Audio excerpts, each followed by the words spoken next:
This video was sponsored by Enhance, Elbilmek, ABRP Planner, Kempower and Bilkomponenter. Yo, what's up? We are now in Espa getting ready for a range test of this Ford Explorer.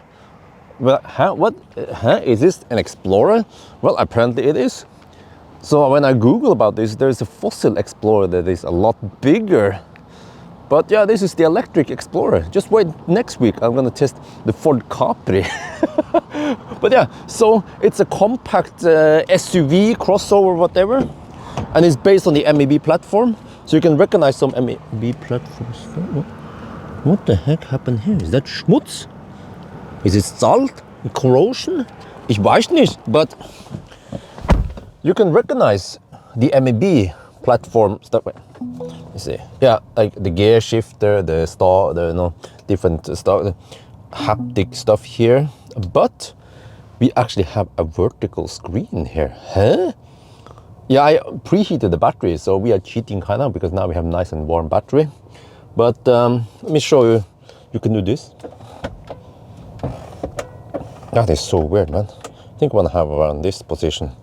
So if we go home now, see here, this is weird because you have this map here, and then okay, and then when I go here, oh, it's quite snappy. That's good. I'm going to Rudshøgda. That's slightly more. Here's Rudshøgda. Go this. Yeah, there. Start. What the heck is that? Okay, you see, fairly quick, right, to navigate there. But then, what about the other stats for the navigation? Well, then you have to swipe like this. Right. Okay. Yeah, no. Here. You swipe here. And then you can also see how many percent you will arrive with, 65%. So yeah, so that's kind of weird that you do it like this, but okay, it works, right? Vertical screen for the win. Before we start the test, let's check the weight of the car. This is done before or outside the test loop. All right, front axle, 1140, wait, 1120. Oh, it seems like a relatively light car then. The whole car. Yeah, 280. I mean, it's not that heavy. Well, actually, is it? Well, we're on the move, and we have an instrument cluster here. We have a main screen here, and we also have head-up display. Huh? Nice. And I have to cruise at 123 kilometers per hour. And man, it is nice to be back in something non-Chinese, because here we have a trip meter that we can just reset. Okay, I'm not going to do it by holding down OK. And we have a proper trip meter. We have several trip meters. We have the since start, we have the long term, and since charging. So I'm using since start now. And also car scanner here shows some stats. We have 24 to 27 degrees Celsius in the battery. Wow, it's 2 degrees Celsius outside. Okay, the weird thing is that here, you cannot see the outside temperature until you press this button here, and then you see 2 degrees Celsius. So instrument cluster is kind of small. Actually, it is quite small compared to the Chinese cars I tested recently. So I'm wondering, the Western cars, why are they cheaping out on screens here? How big? We need bigger screens. Yes, I like big screens, and I cannot lie. But man, I gotta say, this Ford Explorer cost 560k NOK, and that is more than the Xpeng G6, for example, or the BYD C-Line 7 I tested recently. And the noise level here is kind of high. I think we even have some tailwind right now. We're heading north and we have wind from the south. So, man, the interior here feels a bit, well, okay, this is soft-ish, but many places feels a bit plastic fantastic compared to the Chinese cars. Well, I mean, if you pay the extra price versus Chinese, you should have a better car, right? We'll see about that in the efficiency test right now. Wow, nice weather today over here at Hamar. Yeah, clear blue sky for once. We have dry roads over here, 0 degrees Celsius. There's some traffic from time to time. There'll be some people hugging the left lane, so just have to compensate by going a little bit faster after the road clears. But we should get a good measurement, hopefully. It's, yeah, what is the time now?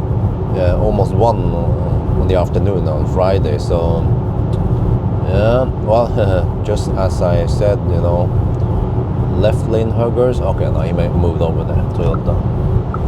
So we just drive now over to Rudsocket and back again. Well, we're done with the test. 250 watt-hour per kilometer. This seems to over-report distance slightly. It's supposed to be 106 kilometers. So I forgot this, which is that if you go here, and then, yeah, here, you see, you can toggle between total distance odometer or the trip distance. So I'm going to reset now and try again in the 90 test. But 250, I think that's okay, right? It should be better than the Chinese cars, but maybe not as good as Tesla. Right now we're doing 90 kilometers per hour. Yeah, 93 here, and see 90 GPS speed.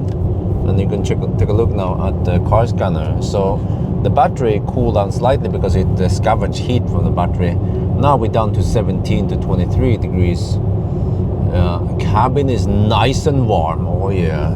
And outside 1 degree Celsius. So now we just repeat the test again and see what kind of consumption we get this time, huh? There seems to be a bug here. You see this bar here, whatever, when you pull down, it's stuck there. Well, no, it kind of snaps a little bit back and forth, but then suddenly it's here. So when you do other things, you see that the bar is there. But it seems like it occurred when I press the bell icon here, and there was a notification about activate battery care mode. And then I was like, okay, no, I don't care about that. I want to charge 100%. And then I tried to delete all, and since then there is something stuck here. And if I go home, then I have this and this. Well, it's not only the Chinese car that has bugs in the software. This time the consumption was 184 watt-hour per kilometer. Oh, that's okay. The distance here, well, 107 there more accurately. We see here 107.3, and it's supposed to be 106, so that's 1.2% over-reporting. That means that this consumption is 1.2% higher. Okay, well, but now I want to see something. If I go here and then go to charging, and go to optimize, I want to see if this is the 175 or 185 kilowatt battery. I'm going to EV database is 185. We can supposed to get 168 right now with not so optimal battery temperature. It's 13 to 17 degrees Celsius. Okay, everything indicates that we should get 185 kilowatts. So let's see. Can I start battery heating now? Oh yeah, it works. All right. And then we will go now to Ioniq and see if we there. See if we can charge over there, 44 kilometers away. Well, now we're heading for Ioniq. Battery is heating up. I see two different PTC, I don't know, elements or whatever. 25 to 33 degrees, and then inlet is 34 degrees, so it's heating up the battery, but also sucks some extra juice here. Supposedly 5.9 kilowatt. No wait, that's AC, the auxiliary consumer power there. That's for heating up the cabin, but also maybe PTC heater for heating the battery. So I don't know, how much is that? 5 kilowatt for battery heating? I guess it's okay. I've seen as high as 9 kilowatt on a BMW iX3. And then Tesla is even better. They use heat pumps, so they can, and on the motors, they can pump out around 15 kilowatt of battery heating. Well, actually it's even more because of the heat pump COP, but okay, so let's see then. Yeah, here comes that stretch. If you're wondering why did I start from Espa, not from yeah, I don't know, maybe I should go past that, do it now with him, not from Dal. Well, because E6 over here coming up soon is still closed in one direction, or actually it's just 2 lanes are closed, so they're still working on clearing the rocks and securing the road. Well, it seems like it's getting close to opening. They have cleared most of the road. They are just doing some cleanup and some extra securing now. Okay. Soon we can go back to Ioniq as a starting position then. We are now at Ioniq charging. It doesn't say how many kilowatt we're charging at here. We can see on this screen. Wait, do we have a white car or a gray car? No, we have a red car. Okay, but this screen here shows you more information. So let me see.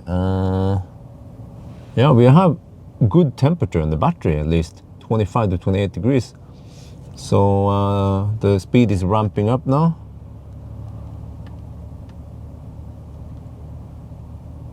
Let's see. Wait for it. What do we get? Oh, wait. Interesting. This is also what I saw in the display. Display claim 175 kilowatt max, and it seems like we only get 175.